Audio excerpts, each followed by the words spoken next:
یہ کہتے ہیں کہ جی آئینی ترامیم کو پاس کروانے کے لیے اتنی ایکٹیویٹی ہوئی، 13-14 ستمبر کو نہ پاس ہو سکا کیونکہ وہ بلاول بھٹو زرداری کے بقول وہ 8 ججز کا وضاحتی فیصلہ آ گیا تھا یا ججز کو شیئر کر دیا تھا لا منسٹر نے. اب 63A کے بعد آپ کے خیال میں کب تک آئینی ترامیم پاس ہو جائیں گی؟ میں نا آپ کو ایک میسج فارورڈ کر رہا ہوں. وہ اس لیے ضروری ہے تاکہ آپ کو میں سوال کا جواب دے دوں، جی تاکہ آپ قوم کو بتا سکیں گے میں جھوٹ نہیں بول رہا. یہ سر میرا بورڈنگ پاس ہے، اس پہ تاریخ پڑھ لیں، میرا بورڈنگ پاس پڑھ لیں. 13 سپٹمبر میں کراچی تھا. 13-14 کو اگر گورنمنٹ یہ کہہ رہی تھی تو مجھے تو پتا تھا نہیں ہو رہا، تو میں تو چلا گیا، میں تو پیر کو آیا. ٹھیک ہے، میں نے آپ کو ثبوت بھی دے دی ہے. ٹھیک ہے، اور میرے پاس وہاں بھی ثبوت اس لیے کہ میں نے، آپ کو یقین تھا کہ یہ 13-14 کو ترامیم نہیں آ رہی؟ اس کا ریزن ہے سر. ہاں، وجہ کیا تھی؟ میں یہی پوچھنا چاہ رہا ہوں. مسئلہ یہ ہے کہ اگر آپ نااہل اور نکٹھوں سے کام کرائیں گے، ٹھیک ہے سر، اور وزیر فیل ہو جائیں گے، سر میرا قصور نہیں ہے. میں اپنی بات پہ اس وقت بھی قائم. اب کب تک یہ کامیاب ہو جائیں گے؟ میرا تو سوال میں نے تو اس کا جواب یہ دیا کہ 21 اکتوبر کو میری تاریخ پیدائش ہے. کیک کھائیں گے سر، مٹھائی کھائیں گے، اس سے پہلے ہی ہو جائے گا سر. مولانا فضل الرحمان صاحب فرما رہے تھے آج ہی، انہوں نے کہا کہ ایس سی او کی سربراہی کانفرنس تک، یعنی حکومتی سربراہان کے اجلاس تک، جو کہ 15-16 اکتوبر کو ہے، انہوں نے کہا کہ اس وقت تک اس کو نہ پاس کیا جائے. تو آپ سمجھتے ہیں پہلے پاس ہو جائے گی یا پھر ایس سی او کے بعد پاس ہو؟ 21 اور ایس سی او کی جو اجلاس ہے اس میں بھی تو ابھی 1 ویک آپ نے دے دیا خود. راجہ صاحب میں آپ کو نا اس میں ایک ایکسپلینیٹری بات بتاتا ہوں. کئی دفعہ نا میں اپنی بات کر رہا ہوں کہ میں کوئی چیز خریدنا چاہتا ہوں نا تو اس کی قیمت ہوتی ہے 2 آنے، لیکن مجھے چیز پسند آ جاتی ہے. میں اس وقت کہتا ہوں 100 روپے لے لو یار، 200 لے لو، 500 لے لو، 1000 لے لو، مجھے دے دو. اگر اس وقت نہیں ملتی تو پھر میں اس کو کہتا ہوں کہ تجھے 2 آنے کی چیز 1 ٹکے میں بھی نہیں لوں گا. بس اب آپ کو جواب مل گیا. یہ اگلے پروگرام میں اس جواب کو ہم بائفرکیٹ کریں گے. نہیں وہ ٹھیک ہے آپ کی بات. دیکھیں نا 63A کا فیصلہ آیا، آپ کے خیال میں جو 41 انڈیپینڈنٹ تھے جو ابھی پی ٹی آئی کا حصہ نہیں لیکن سنی اتحاد کونسل کا تو نیسیسرلی حصہ ہیں، وہ پھر ٹوٹ رہے ہیں کچھ ان میں. صاحب میں نے آپ کو جو باتیں مہینہ 2 مہینے پہلے کی تھیں، میں انہی باتوں پہ کھڑا ہوں. اب وہ ٹوٹ رہے ہیں، وہ جڑ رہے ہیں، وہ شہد دیں گے، وہ اہل ہوں گے، وہ ووٹ دیں گے، کوئی اور آئے گا جہاز سے اترے گا، کوئی غبارہ دے گا، کوئی پھول دے گا. پاکستان میں نوٹ اور ووٹ کوئی مسئلہ نہیں کبھی دنیا کے اندر. ٹھیک ہے، بس اس کو یہیں روک دیتے ہیں. نہیں، چونکہ ترامیم پاس ہونی ہے، ایک کام ہونا ہے. سر ہم جب یہ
کو ہی سمجھوں یا 21 سے پہلے؟ سر اب آپ کی سمجھ کے اوپر، آپ جو بھی سمجھنا چاہیں. میں نے آپ کو کھل کے سمجھا چکا ہوں میں 2 مہینے پہلے. اچھا، and that's about it sir. These are all irrelevant issues for me.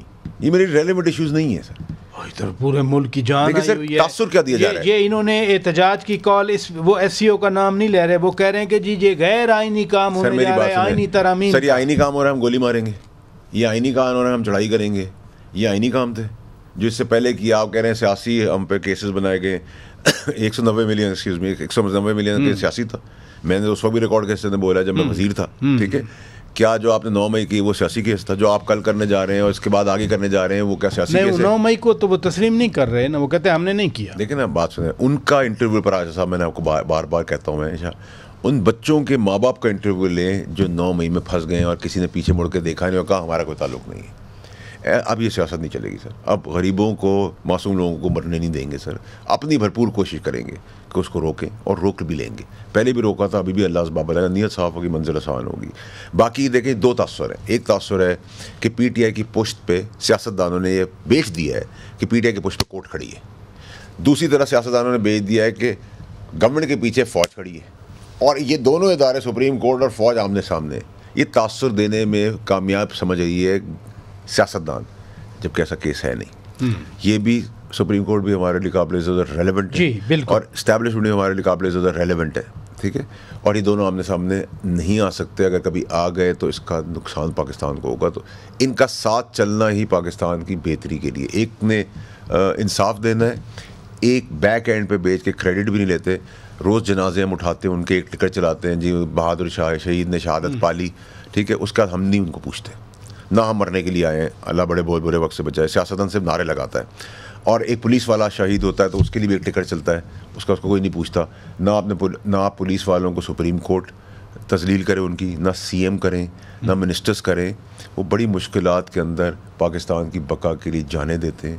اس جانوں کے نظر آنے کے ساتھ ساتھ آپ کے ملک کے اندر روٹی سستی کر کے دیتے ہیں, پیٹرول سستا کر کے دیتے ہیں, اسمگلنگ روک کے دیتے ہیں, ڈالر کم کر کے دیتے ہیں. جو آپ کی نااہل گورنمنٹیں کرتی ہیں اس کو سب ریورس کر کے دیتے ہیں تاکہ پاکستانی قوم کو فائدہ ہو. آج فائدہ ہو رہا ہے, ان کو اپریشیٹ کریں. اوپننگ اسٹیٹمنٹ ہماری یہ ہونی چاہیے کہ فوج نے آئی پی پی سے کم کر کے ریٹ کم کیے, بجلی سستی غریبوں کو ملے گی, بہت زبردست کام کیا, سلام پیش کرتے ہیں. ڈالر کم کر دیا, 350 روپے میں ملا تھا, 350 پہ 500 پہ چلا جاتا, اس کو 50 روپے کم, 250 روپے پہ ہولڈ کیا ہوا ہے, شاباشی دیتے ہیں. اسٹاک ایکسچینج اسمان پہ گیا, شاباشی دیتے ہیں. انوائرمنٹ دے رہے ہیں, سیکورٹی دے رہے ہیں, جانے دے رہے ہیں, شاباشی دیتے ہیں. ملک کی ڈیفینس نہیں بچائی ہوئی ہے, شاباشی دیتے ہیں. کرنٹ اکاؤنٹ ڈیفیسٹ ہے, بندے جو ہمارے مزدور بچے محنت کرتے ہیں وہ ریمیٹنس ریکارڈ والی دے رہے ہیں, ایکسپورٹ کر رہے ہیں, 9 سینٹ کی بجلی انڈسٹریز کو دینے آ رہے ہیں. ان سب کے پیچھے ایس آئی ایف سی تو ایک بلینکٹ ہے. ایس آئی ایف کے پیچھے کون ہے؟ فوج ہے. اگر وہ اچھا کام کر رہی ہے, ہمارے دوار میں انہوں نے اچھا کام کیا, اس سے پہلے بھی اچھا کام کیا. غلطیاں بھی کی ہوں گی, لیکن اگر 10 میں سے آپ غلطیاں دیکھیں گے تو 4 ہوں گی, 3 ہوں گی, 7 تو 70% تو ایوریج پاکستانیوں کی بہتری کے لیے کیا. پولیٹیشین نے تو 95% بڑا غرق کیا. عدلیہ آپ کی 144 نمبر پر ہے. تو اپنی غلطی مانیں, جس کی تعریف بندی کریں. آپ اچھا کام کریں گے, آپ کی تعریف. اور یہی سب سے بڑی بات ہے. ناظرین بہت شکریہ سینیٹر فیصل ووڈا صاحب, آپ تشریف لے آئے.